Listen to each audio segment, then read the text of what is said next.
Hey, what's up you guys? And for this review, I'm going to explain to you why my team works, specifically in Pokemon ORAS. I started this team not too long ago, and I'm pretty happy with how it turned out. So, without further ado, let's get started. So, the first one, oh fucking this is weird, first one I'm going to show off is Cradily. Its moves are Earthquake, Energy Ball, Strength, and Ancient Power. Strength you don't really need, I just have that for a TM because I actually use this team to like get around puzzles and stuff. Strength's actually a pretty decent move for Cradily to have. I don't know what normal would be good against, but I guess just having that move in there, because I don't really know what a fourth move would be good for Cradily. Cradyly's a rock and grass type, which is pretty interesting because Cradily is like one of the only types that can actually have that. Cradyly's level 97, and it's got Suction Cups, which negates all moves and items that force switching out. It's a good Pokemon to have out when you have someone that's spamming like Dragon Tail or something, because then it won't switch out Cradily.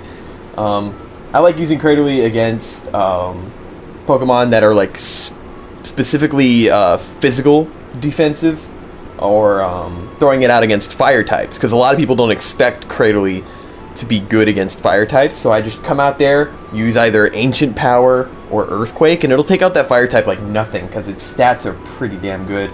Let's see, what the nature that I have it on is... It's a lonely nature. I don't really know what that gets up. I've never been the type of trainer to do natures unless I know what the nature is. I only know some by heart, but I don't know what lonely nature gets up. Its basic stats right now, its highest ones are Special Defense and Attack, which I actually recommend because most of Cradyly's weaknesses are special defensive, like Ice. What else? Fire's not super effective, I know that, because Rock cancels out the grass typing, and its primary is Rock. Cradyly's a great Pokemon, highly underrated, I recommend using it. Cradyly's a good one to have on this team because it's the only grass type I have on here. Oh wait, no it's not, but it's the one that can learn Earthquake and Ancient Power. Alright, next Pokemon I'm going to show is the interchangeable Pokemon, which is Jolteon. Interchangeable because I switch between Jolteon and Flareon because I don't have a fire type on my team and I don't have an electric type on my team. And since they're both pretty close in stats, I like to switch between them. But I mostly use Jolteon because he's a better Pokemon in my opinion. It's Jolteon with the hidden ability Volt Absorb. Great ability. If I had another electric type on my team and we were doing a double battle, if Jolteon was low in health, I would let the other Pokemon attack it, and it would get its health up. That's what Volt Absorb does. It absorbs the move and gives it HP. It's not like Fire Absorb, where it increases the attack when you hit them with fire moves. I think that's what Flame Absorb does. Its moves are Thunderbolt, Thunder, Double Team, and Pin Missile. Sounds like a very generic moveset for Jolteon, but it works. Like, if there's a Dark type that's really giving my Pokemon trouble, I'll throw out Jolteon. And it'll probably outspeed the Dark type, because Jolteon's base speed is almost 300 at level 100. So that's good. Yeah, Bug type's super effective against Dark. And since Jolteon outspeeds it, Pin Missile gets multiple hits in there, and it'll probably kill it. Because it's special, I think Pin Missile's... Oh, Pin Missile's a physical move. Huh. I always thought it was special. If it was special, it would do a lot more damage, but the super effective boost does enough to do some work on Dark types. Thunderbolt's my go-to move. Sometimes if I know an opponent's going to switch, like if I throw out Jolteon and the other person has a water type, they're most likely going to switch. So I throw out Double Team in there. Double Team really helps because Jolteon can't really take a hit for anything, because its defense is pretty shit. But with Double Team, its evasiveness increases. God, that's a tongue twister. And then it's harder for opponents to hit Jolteon. And when they switch out to most likely a ground type, and they use Earthquake, the Double Team boost can actually save your damn life, because the Earthquake will take out Jolteon in one hit. And if they have a ground type, it's smarter for you to switch out Jolteon. And for the ground type, I send out Lilligant, which is one of my new favorite Pokemon from the Unova region. I recently discovered Lilligant, and it is fucking awesome. Make sure it has the ability Own Tempo, because then you can give it one of its best moves, which is Petal Dance. Petal Dance works kind of like Outrage, where you use the move about like 3 or 4 times in a row and then you get confused. But with Own Tempo, you can use moves that it prevents Pokemon from being confused at all. Like, Confuse Ray doesn't work on Lilligant. You can use Petal Dance without getting confused. You can use Thrash without getting confused. It's a great fucking move. And Petal Dance is strong as fuck, too. But yeah, Lilligant I use against, like, Ground-type Pokemon, even Water Pokemon. It's got Petal Dance, Energy Ball, Petal Blizzard, and Cut. You don't have to have Cut on your moveset. I just have it because of, you know, trees getting in the way and puzzles and such. I want to know what kind of fourth move I should give it. I'm thinking about giving it a different type for the fourth move, but I still got to look up Lilligant's moveset and all that. Oh, I forgot to go over the nature. But yeah, Lilligant's relaxed in nature. I don't think I'm going to go over the natures for all of them. Its highest stats are special attack and defense. It's special attack and speed, which is great, because Lilligant needs to be faster. Its special attack, all of its moves are special, except for Cut and Petal Blizzard. Petal Blizzard's a good move. It's a really strong physical grass type move, which is good against Pokemon that only have special defense. Like if you're going against a water type that only has special defense, if you use Petal Blizzard, it'll be super effective and do that counter defense damage, so that's great. Here's one of my favorites on my team, one of my go-to Pokemon, and that is Gallade. To get a Gallade, all you need is a Dawnstone and a Kirlia. A male Kirlia, make sure it's male, and yeah, you just evolve it with the Dawnstone. I was on Wonder Trade trying to find a male Ralts.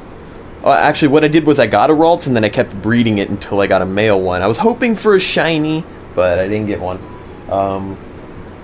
Yeah, its ability is Steadfast, which boosts the speed every time the Pokemon flinches. So if you got a fucking Astonish user, or any of those flinch moves that I can't think of off the top of my head right now, it's good to use against Gallade, because they will not want to use it anymore if they're spamming it, because it'll boost Gallade's speed, which is already at 216.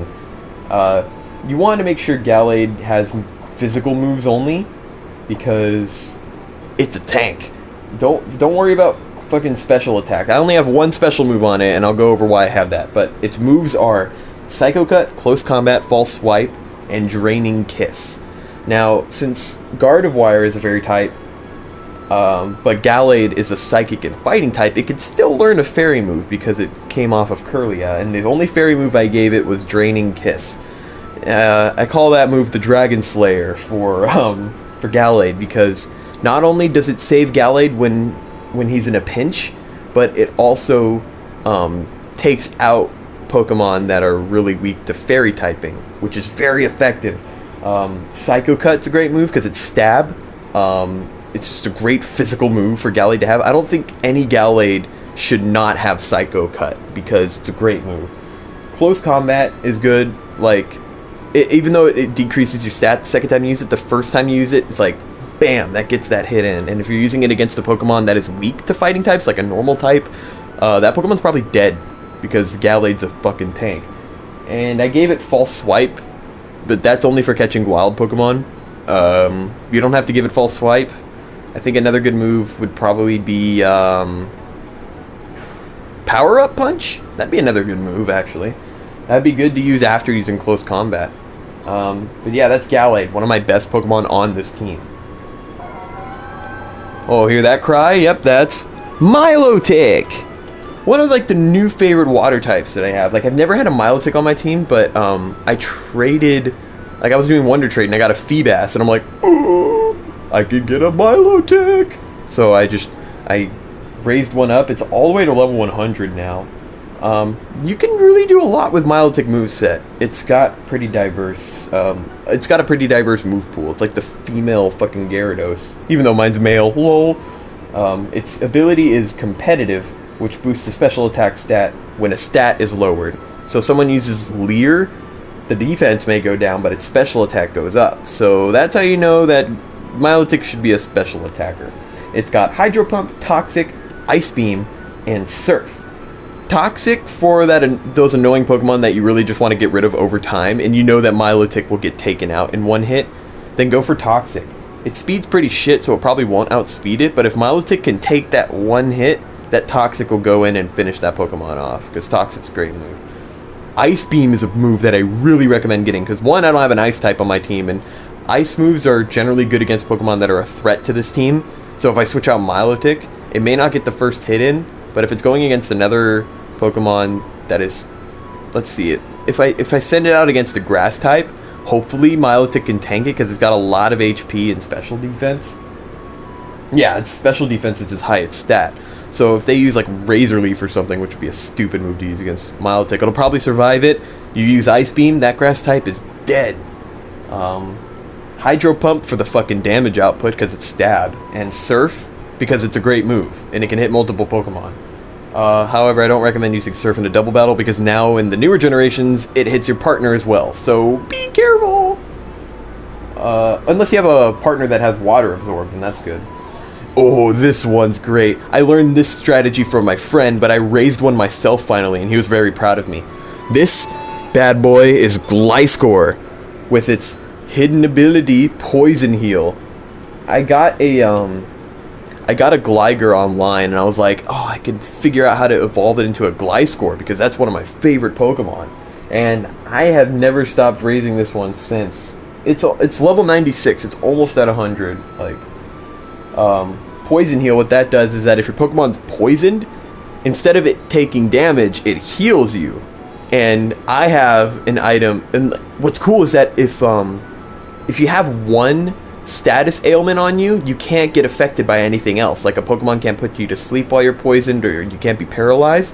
So I gave it the item Toxic Orb, which poisons it after the first turn. So Gliscor will always be getting a heal while never getting any other afflictions on it. It can't be burned, it can't be frozen. The moves I gave it are Swords Dance, Earthquake, Roost, and Knockoff.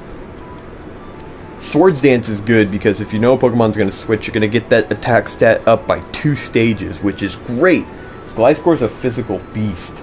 Its highest stats are attack, defense, and speed, which is really all that matters for Gliscor because you'll be taken out by pretty good moves. He's a ground and flying type, which is very fucking rare.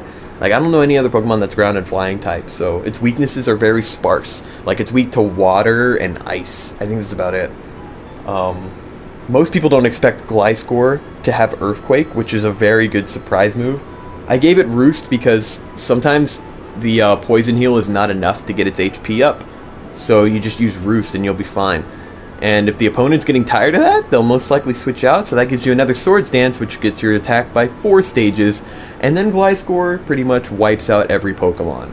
Yeah, all you really need is Earthquake, and Knockoff for those opponents that always wear Focus Sashes. I fucking hate that, but you use Knockoff, and then bam, they're fucked.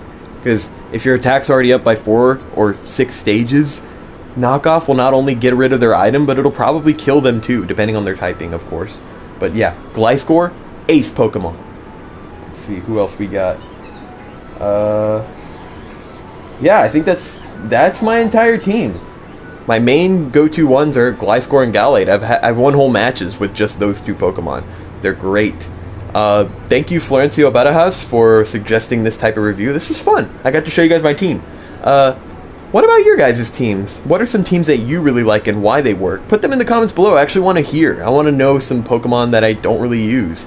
If you guys want, I can go over my competitive team, which is way different. But this is just a team that I did recently and I'm really enjoying. So, yeah, I hope you like this review, and I will see you all next time.